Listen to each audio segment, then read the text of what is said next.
Bismillahirrahmanirrahim. Assalamualaikum warahmatullahi wabarakatuh. Perkenalkan, nama saya Ahmad Irsyad, NIM 1302 0230 312, kelas A9. Baiklah, di sini saya akan mempresentasikan tugas pengantar teknologi informasi, yaitu cara penggunaan 3 tools. Yang pertama itu ada ChatGPT, kedua ada Quillbot, dan ketiga ada Grammarly. Nah, yang pertama itu ada ChatGPT. ChatGPT dapat membantu kita dalam menghasilkan teks baru berdasarkan input pengguna, seperti menulis esai, artikel, atau bahkan cerita. Di sini saya akan coba mempraktekkan.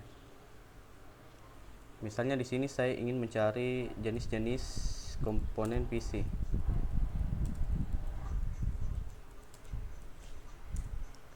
Nah, jawabannya akan diproses oleh ChatGPT.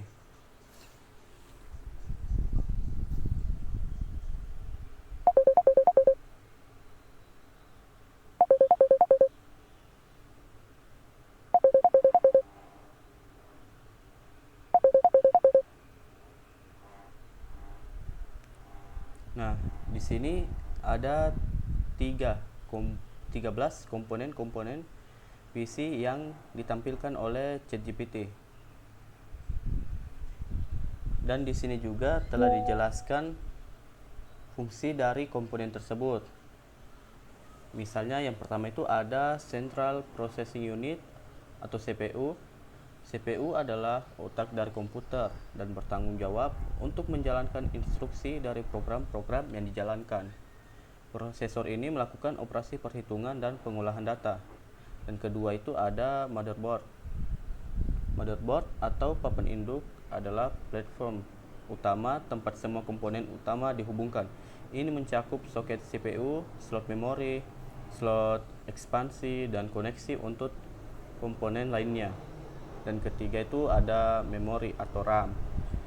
RAM atau biasa disebut random access memory digunakan untuk menyimpan data, sementara sedang digunakan oleh CPU.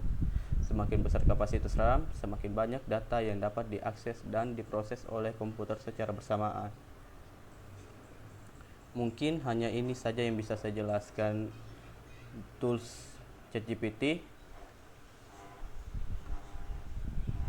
Tapi menurut saya kita tidak boleh bergantung terus-menerus kepada ChatGPT. Kita juga harus bisa bergantung pada diri kita sendiri. Yang kedua itu ada Quillbot. Quillbot itu adalah untuk memperbaiki tata bahasa, mempersingkat atau meringkas kalimat yang panjang, menambah jumlah kalimat, membuat kata yang lebih kreatif dan elegan, dan menyusun ulang kalimat untuk menghindari plagiarisme. Nah, di sini saya akan mencontohkan cara penggunaan tools tersebut. Misalnya saya ingin mengcopy yang di ChatGPT tadi.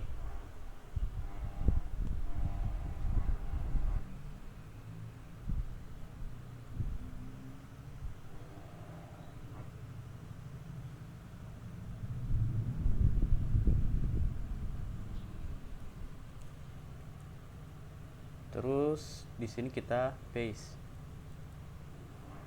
Setelah itu kita parafrase.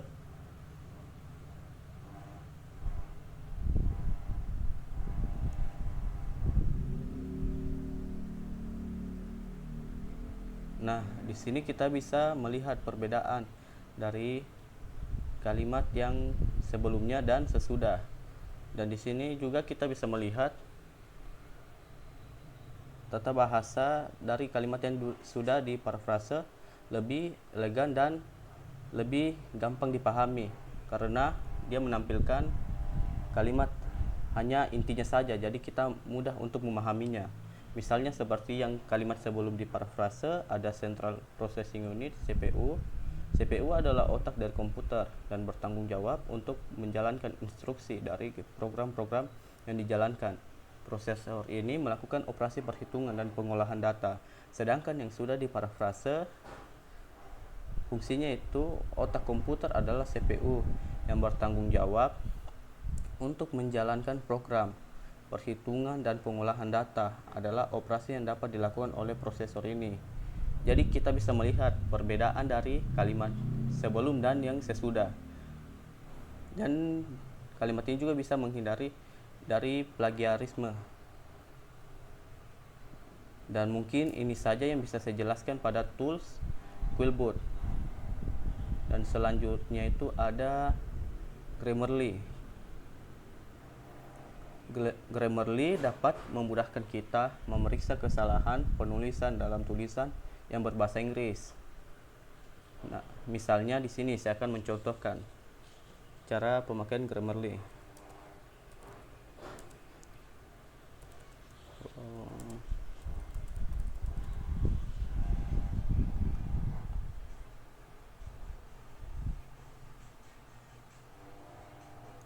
Nah, di sini kita bisa melihat apa yang salah pada kalimat tersebut. Nah, di sini salahnya itu karena pada awal kalimat kita tidak memakai huruf besar. Jadi di sini kita harus mengubahnya. Nah, terus yang kedua itu ada kesalahan pada kata Makassar, yang dimana kita tidak memakai huruf besar pada huruf pertama pada kata Makassar. Dan di sini kita akan mengubahnya.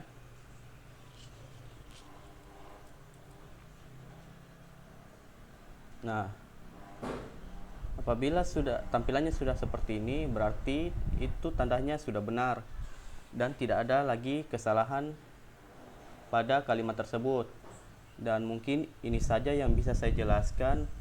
Apabila ada kesalahan, mohon dimaafkan. Kurang lebihnya cukup itu saja. Assalamualaikum warahmatullahi wabarakatuh.